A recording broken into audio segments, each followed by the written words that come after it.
From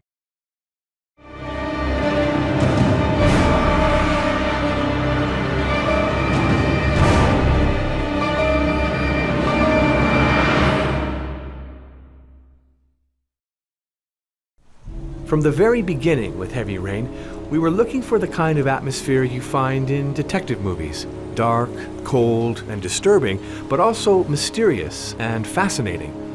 The artistic direction grew out of the Origami Killer's modus operandi, drowning in rainwater. Right from the start, rain appeared as the key to the story. It lends fatality to our tale, but also the feeling of an insurmountable force, the impression that we're fighting against elements that will continue on course whatever we do.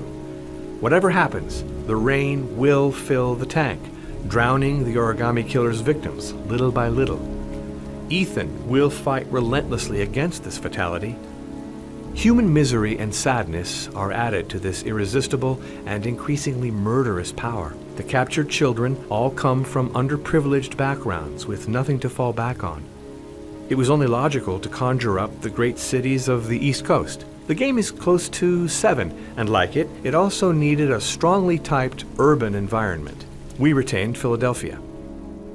In the preparatory stages of Heavy Rain, some of the team went to spend a few weeks in Philadelphia with cameras and movie cameras, soaking up the strange atmosphere, particularly in the more run-down districts where the story would unfold. Several elements impressed us. The kindness of the people, the violence of the city, the poverty, the barbed wire and the oil factories in the heart of the neighborhoods.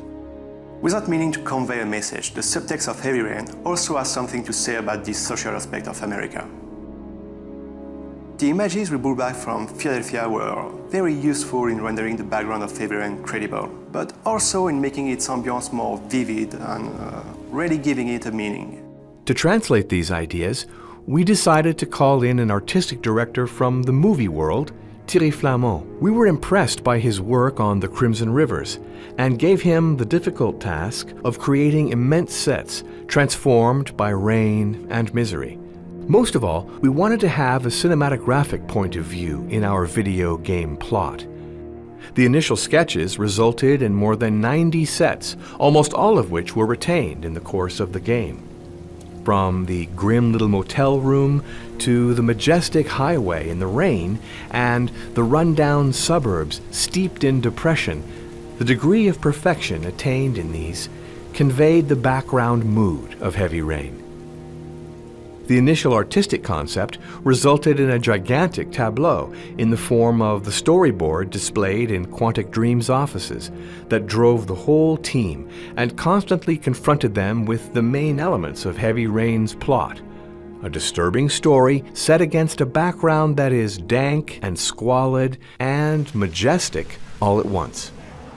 In fact, after the mall scene, we had to create a break by immediately introducing the real atmosphere of Heavy Rain. It was evoked in the opening credits, with everyday scenes, with characters in the foreground, and the omnipresent rain. This enabled us to highlight the city where the story unfolds as a powerful character. The idea of text placed in the set came from David Fincher's Panic Room. The credits scene is one of the most powerful scenes in the game, one that really lends it a unique color and ambiance. A rainy day, an element in itself. It becomes a player in the story in spite of itself, justifying the presence of the Origami Killer on the one hand, and the uneasy atmosphere that pervades the story on the other.